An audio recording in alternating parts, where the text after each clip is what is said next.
ஆண்டவர் இரட்சகருமாகிய இயேசு கிறிஸ்துவின் நாமத்தில் மீண்டும் இந்த பகுதிக்குள்ளே இந்த வீடியோவில் உங்களை சந்திப்பதில் மிக்க மகிழ்ச்சி அடைகிறேன். ஆண்டவராகிய இயேசு கிறிஸ்து நாமத்தில் உங்களை வாழ்த்தி ஆசீர்வதிக்கிறேன். கர்த்தருக்கு ஸ்தோத்திரம். இந்த நாளிலும் கூட நாம் அந்த எல்லா மேலான அதிகாரங்கள் என்கிற தலைப்பில் நாம் ஒரு தொடர்ந்து சில வீடியோக்களை நான் உங்களுக்கு தனித்தனியாக போட்டுக்கிட்டே இருப்பேன். அதை நீங்கள் கவனித்து அந்த செய்தியினுடைய டோட்டல் மொத்தம் என்ன சொல்கிறாங்க அதுங்கிறத நீங்கள் கவனித்து ஆண்டவருடைய ஆசீர்வாதங்களை பெற்றுக்கொள்ளலாம். கர்த்தருக்கு ஸ்தோத்திரம். நீங்கள் தொடர்ந்து இந்த போடுற ஒவ்வொரு வீடியோவும் உங்களுக்கு வந்துக்கிட்டே இருக்கும். நீங்கள் சப்ஸ்கிரைப் பண்ணி வைங்க, உங்களுக்கு அது ஆசீர்வாதமாக இருக்கும். இந்த நாளிலும் கூட அந்த மேலான அதிகாரங்கள் என்கிற தலைப்பில் அந்த இரண்டாவது ஒரு வீடியோவில் உங்களை சந்திக்கிறதுல மிக்க மகிழ்ச்சி. கர்த்தருக்கு ஸ்தோத்திரம். அந்த தீத்தோஸ் எழுதிய நிருபம், பவுல் அப்போஸ்தலன் தீத்து என்கிறதான தன்னுடைய சீசருக்கு எழுதிய ஒரு கடிதம். இந்த கடிதத்தில் 3ஆம் அதிகாரத்தில் 1ஆம் வசனத்தில் என்ன சொல்லப்பட்டிருக்குன்னா, துரைத்தனங்களுக்கும் அதிகாரங்களுக்கும் கீழ்ப்படிந்து அடங்கி இருக்கவும், சகலவிதமான நற்கிரியைகளையும் செய்ய ஆயத்தமாயிருக்கவும், ஒருவனையும் தூசியாமலும் சண்டை பண்ணாமலும் பொறுமையுள்ளவர்களாய் எல்லா மனுஷருக்கும் சாந்த குணத்தை காண்பிக்கவும் அவர்களுக்கு நினைப்பூட்டு. ஏனெனில் முற்காலத்தில் நாமும் புத்தியினரும் கீழ்ப்படியாதவர்களும் வழிதப்பி நடக்கிறவர்களும் பலவித இச்சைகளுக்கும் இன்பங்களுக்கும் அடிமைப்பட்டவர்களும் துர்க்குணத்தோடும் பொறாமையோடும் ஜீவனம் பண்ணுகிறவர்களும் பகைக்கப்படத்தக்கவர்களும் ஒருவரை ஒருவர் பகைக்கிறவர்களுமாய் இருந்தோம். சோதரம். இந்த இடத்துல பார்த்தீங்கன்னா அதே பவுல் என்ன எழுதுகிறாருன்னா, பவுல் சொல்கிறார். அதை முந்தின வீடியோவில் நம்ம பார்த்தோம். பேதுரு எழுதுகிறாரு. அதுவே இப்போ அப்போஸ்தலனாகிய பவுல் என்ன எழுதுகிறாருன்னா, துரைத்தனங்களுக்கும் அதிகாரங்களுக்கும் கீழ்ப்படிந்து அடங்கியிருக்கும். துரைத்தனங்கள் அதிகாரங்கள்னு சொன்னால் என்ன அதிகாரம்? நாம் சில நேரங்களில் என்ன செய்வோம், நம்ம சட்டப்படியான சில காரியங்களை செஞ்சுருக்க மாட்டோம். ஊழியத்துலேயும் சரி, நம்ம விசுவாச வாழ்க்கையிலையும் சரி, சட்டப்படியாகவே நாம் எதையாவது செஞ்சுருக்க மாட்டோம். சட்டப்படி செய்யாமல் நாம் ஏதாவது ஒரு சட்டத்துக்கு புறம்பான ஒரு செயல்களை செய்திருக்கோம். அப்போ அதிகாரியை என்ன செய்வாங்க, நமக்கு சில விசாரணை பண்ணுவாங்க.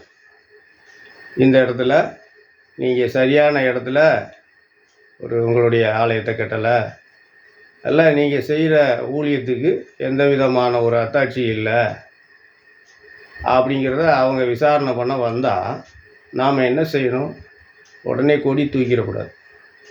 கொடி தூக்கிக்கிட்டு போய் அங்கே போய் உக்காந்துக்கிட்டு அஞ்ஞானிகள் தான் போராடுறாங்க இல்லையா? அஞ்ஞானிகள் போராடுவாங்க.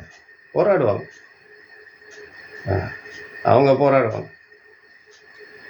அவங்க அதிபதிகளெல்லாம் தூசிப்பாங்க, திட்டுவாங்க. ராஜாக்களை கணம் பண்ணுங்கன்னு சொல்கிற இடத்துல அவங்க திட்டுவாங்க. ஆனால் நாம் அப்படி இருக்கக்கூடாது. ஒவ்வொரு கிறிஸ்தவர்களும் என்ன செய்யணும்னா, துரைத்தனங்களுக்கும் அதிகாரங்களுக்கும் கீழ்ப்படிந்து அடங்கி இருக்கணும். ஒரு அடக்கம் வரணும். சட்டத்துக்கு பயந்து நாம் ஒரு அடங்கி உள்ளவங்களாக, அடக்க உள்ளவங்களாக இருக்கணும். இந்த கிறிஸ்தவர்களுக்கு இன்றைக்கி நிறைய சட்டத்திட்டங்களை ஆண்டவர் கொடுத்துருக்குறாரு. ஆனால் நாம் ஒரு சில விஷயம் நமக்கு சாதகமானவர்களை மட்டும் எடுத்துக்குவோம். அதெல்லாம் பாக்கியெல்லாம் என்ன செஞ்சுருவோம், அந்த வார்த்தைகளை எல்லாம் அப்படியே அந்த செல்ஃபோனை தள்ளி விடுற மாதிரி நவட்டி விட்டுக்கிட்டே போயிடுவோம் வார்த்தைகள். கர்த்தருக்கு ஸ்தோத்திரம். அதனால் இங்கே என்ன சொல்லப்போனால் சகல நற்கிரியைகளையும் செய்ய ஆயத்தமாக இருக்கணும். இது நான் சொல்கிற விஷயம் ஒரு உண்மையான கிறிஸ்தவருக்கு சொல்லக்கூடிய வார்த்தை. நிறைய கிறிஸ்தவர்கள் இருக்கலாம், அதுக்கெல்லாம் அவங்களுக்கு நான் இதை சொல்லலை. இது இந்த வீடியோ ஒரு உண்மையான கிறிஸ்தவர்களுக்கு சொல்லக்கூடிய ஒரு வார்த்தை. உண்மையான கிறிஸ்தவங்களாம் இருக்கிறாங்க, சத்தியத்துக்காக வாழ்கிற மக்கள் நிறைய இருக்கிறாங்க. அவங்களுக்காக போடப்படுற வீடியோ தான் இது. ஒருவனையும் தூசியாமல் அதிகாரிகளை தூசிக்கக்கூடாது. ஒரு ஒரு ஒரு கலெக்டர் ஆஃபீஸுக்கு போனாலோ, இல்லை ஒரு பஞ்சாயத்து ஆஃபீஸுக்கு போனாலோ, ஒரு தாசில்தார் ஆஃபீஸுக்கு போனாலோ, இல்லை ஒரு ஒரு மின்சார துறையில் ஏதாவது ஒரு ஆஃபீஸுக்கு போனாலும் என்ன செய்யக்கூடாது, நாம் பெருசாக நான் பெரிய ஊழியக்காரன், நான் பெரிய பயங்கரமான ஆளுன்னு சொல்லி நிறைய விசுவாசிகளும் பயங்கரமாக அப்படி இருப்பாங்க. அங்கே போய் எந்த ஒரு மரியாதையும் கொடுக்குறதில்ல அவங்களுக்கு. அப்போ அவங்கள அந்த பக்கமாக உட்காரியான்ட்டு அவங்க கொடுக்குற மனுவை வாங்கி எங்கனாலும் போட்டு விட்டு அவங்க நாட்டில் போயிடுவாங்க. சோதரம், நீங்கள் தேவனை எவ்விதமாய் கனம் பண்ணுகிறீர்களோ அதே போல் அதிகாரிகளையும் அதிகாரங்களையும் சட்டத்தையும் நீங்கள் மதிக்கணும், கனம் பண்ணணும். இது ஆண்டவர் நம்மிடத்தில் எதிர்பார்க்குது, நமக்கு கொடுத்த ஒரு கட்டளை. சோதரம். அப்புறம் தூசிக்கக்கூடாது, சண்டை போடக்கூடாது. சண்டைன்னா என்ன? போராட்டம். அரசாங்கத்துக்கு எதிராக போராடி என்ன செய்யணும், நம்ம நிறைய விஷயங்களில் பிடிச்சி உள்ளே போட்டுருவாங்க. அவங்களுக்கு தெரிஞ்சது அது தானே.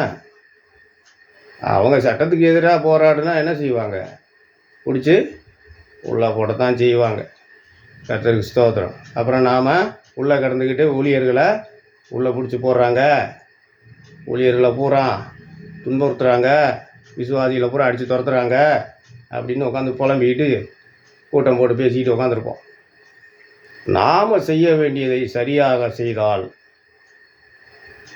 நாம் செய்ய வேண்டியதை சரியாக செய்தால் கண்டிப்பாக ஆண்டவர் என்ன செய்வார், அவர் செய்ய வேண்டிய காரியத்தை சரியாக செய்வார். அவர் ஏற்கனவே எல்லாம் சரியாக செய்து தான் வச்சுருக்கார்.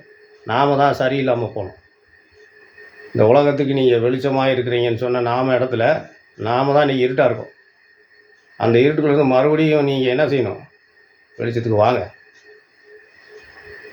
பொறுமை உள்ளவர்களாய் இந்த வீடியோவை நீங்கள் கண்டினியூவாக பாருங்கள். பொறுமை உள்ளவர்களாய். பொறுமை நமக்கு இல்லைன்னா வேறு இந்த உலகத்தில் யாருக்குமே இருக்காது. ஏன்னா அவங்கெல்லாம் பொறுமையாயிருங்கன்னு சொல்லி கொடுத்ததே கிடையாது. எந்த மார்க்கத்துலேயுமே நீங்கள் இந்த அளவுக்கு பொறுமையாயிருங்கன்னு சொல்லி கொடுக்குற ஒரு மார்க்கம் இந்த கிறிஸ்தவத்தை தவிர, இந்த பைபிளை தவிர உலகத்தில் வேறு எதுவும் கிடையாது. கர்த்தருக்கு ஸ்தோத்திரம்.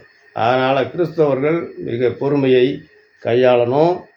சோதரம், எல்லா மனுஷருக்கும் சார்ந்த குணத்தை காமிக்கணும். உங்கள் குணத்தை காமிக்கணும். உங்கள் டெரர் புத்தியெல்லாம் காமிக்கக்கூடாது. சார்ந்த குணத்தை காட்டணும். ஆண்டவர் சிலுவையில் அதைத்தான் நமக்காக சொல்லி கொடுத்துட்டு போனார்.